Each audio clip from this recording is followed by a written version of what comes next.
Michael Waldron, the writer behind Loki, Multiverse of Madness, and Doomsday, suddenly dropped into Reddit and casually unloaded a ton of details about the original Avengers 5 storyline. Back when the movie was still called the Kang Dynasty and Jonathan Majors was positioned as the central villain, Waldron apparently completed a full script, and parts of it, according to Kevin Feige, were later reused for Doomsday. So hearing what Waldron originally planned is genuinely fascinating, and that's exactly what we'll break down over the next couple of minutes. You can decide in the comments whether this version ever had a real chance. Waldron started by clarifying that he co-wrote the script with Jeff Loveness, the mysterious writer supposedly behind Loki, Quantumania, and the Kang Dynasty. Later, Loveness was quietly removed from Marvel, and the press ran with stories claiming he barely worked on anything at all and that Marvel didn't even know who he was. Waldron says that's completely false. The two of them worked extremely closely, to the point where the film was nearly ready to start shooting, with Shang-Chi director Destin Cretton already locked in. Then Waldron dropped his first major reveal. The Young Avengers were meant to be a core part of the plot. And reading between the lines, Marvel had planned a standalone Young Avengers project, a movie or a series where Kang was also the primary villain. Waldron described a full brainstorming session where he and Loveness imagined the Young Avengers defeating a Kang variant, celebrating, and then discovering a card in his suit that read, "Be patient, it's my first day." This was referring to the Lizard Kang variant teased in the Quantumania post-credits scene. And honestly, it's a blessing Marvel didn't film any of that. It would have turned into yet another goofy, undercut finale with jokes that drained the weight out of the story. But moving back to the Kang Dynasty, Waldron said the film's opening storyline once again revolved around the Young Avengers, this time fighting a teenage Kang variant known as Iron Lad. In the comics, Iron Lad is Nathaniel Richards as a teenager, recruited by his older Kang self. But once he sees what he's destined to become, he panics, rejects that future, and escapes into the past. Kang repeatedly shows him visions of the Avengers being defeated, so Iron Lad seeks help from Earth's mightiest heroes, only to discover the main team has disbanded, and the only active lineup left is, once again, the Young Avengers. He eventually ended up joining them, the Young Avengers. And that apparently was meant to be the backbone of the Kang Dynasty. The team first clashes with Iron Lad, he earns their trust, and then leads them straight into the battle against the older Kang. Since his armor and abilities were nearly indistinguishable from Iron Man's, Marvel clearly hoped he could serve as a spiritual replacement for Robert Downey Jr. Would that have worked? Almost certainly not. Which is why it's a blessing Kevin Feige scrapped the idea and shifted the focus toward Dr. Doom instead. But considering Doomsday still borrows fragments from the original Kang Dynasty script, and given how many young heroes now exist in the MCU, the concept might resurface in some other form. There were plenty of hints pointing in that direction. The post-credit scene of The Marvels showed Kamala Khan openly recruiting Kate Bishop.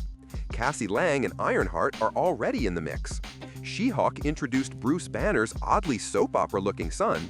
Agatha's series and the Vision Project bring back Wanda's kids. And Xochitl Gomez attends every Marvel premiere despite not appearing anywhere since Multiverse of Madness.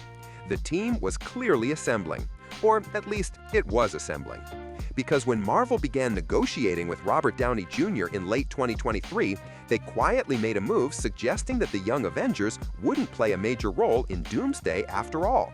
The writers of the Marvels admitted that the original Kamala-Kate meeting included several other characters, meaning the scene was first designed as the formation of the Young Avengers. But since Marvel removed everyone except the two of them, it strongly implies the team won't matter much in Doomsday.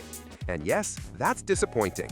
Just like with the Eternals, the issue wasn't the characters, it was the disastrous scripts by Jeff Loveness. But instead of fixing the writing, Marvel ended up shelving the entire team. Could the Russo brothers still use them? Possibly, but expecting them to receive the same prominence as in the original script seems unrealistic. There is, however, one loophole, and it's Spider-Man. Because in early drafts of the Kang Dynasty, Tom Holland's Peter Parker was written as the leader of the Young Avengers. Now years have passed, Holland isn't exactly young, and neither are the rest of the supposed teenage heroes. So many journalists believe that if Marvel revives the concept, they'll do it under a different banner, likely the Champions. In Marvel Comics, the Champions are also a young team, but not kids anymore. And once again, it was Spider-Man who brought them together after yet another civil war tore the superhero community apart. Peter Parker had grown tired of the so-called wisdom of older heroes and decided to build a team that actually lived by the ideals they claimed to defend. The roster included Miss Marvel, Kamala Khan, the Young Hulk, Cyclops, Nova, Vision's daughter, and several others.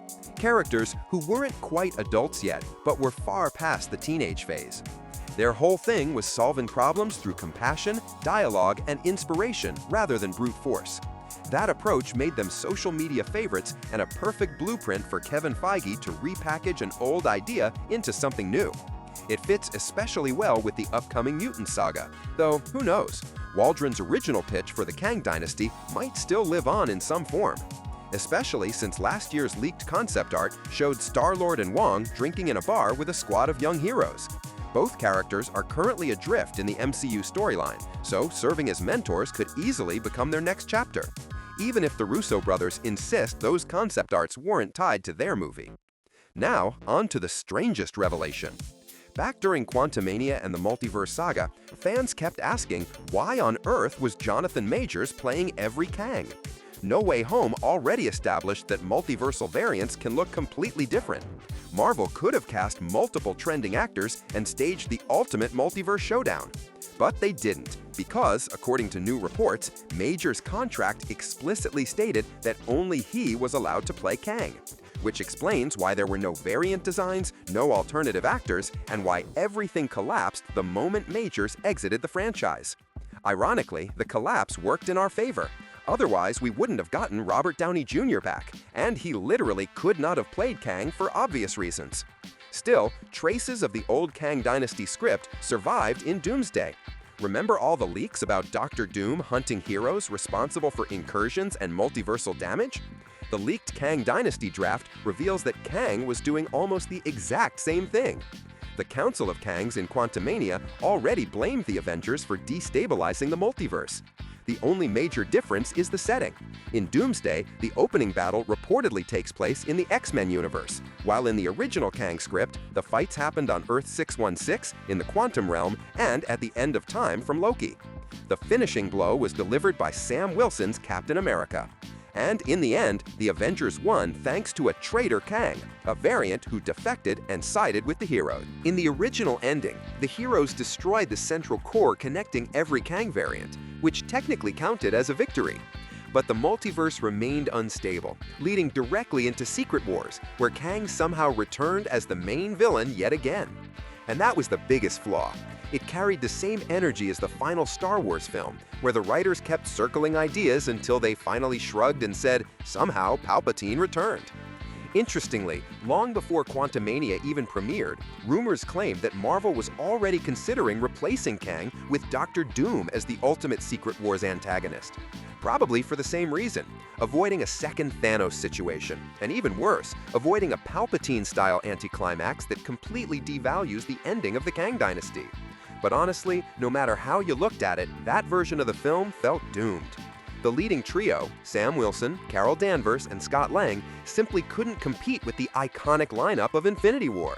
And unlike in Doomsday, the studio had zero plans to bring back the old Avengers roster. So the movie would have revolved around mid-tier heroes, half of whom existed only in Disney Plus shows, while the rest never managed to reach fan-favorite status even in their prime. And the villain? A guy who had already been beaten by Ant-Man, by teens, and by practically anyone who crossed his path. No wonder negotiations to bring back Robert Downey Jr. began before Jonathan Majors' legal scandal. In a twisted way, that scandal was a gift to Kevin Feige. Switching from Kang to Doom became painless and didn't require Marvel to publicly admit anything went wrong. Still, the Multiverse Saga needs an actual conclusion, which is why Waldron, as he says, is now consulting with the Russo brothers, presumably to help them resolve the plot lines Marvel started and then quietly abandoned. Because dumping Kang without explanation would be disastrous. If Marvel treats villains like disposable assets, why should the audience take any new threat seriously? That's not how a long-running cinematic universe operates. So, expect fragments of the Kang Dynasty to survive inside Doomsday. And now it's your turn. Do you think the original film ever had a real shot? Let us know in the comments. More leaks coming soon.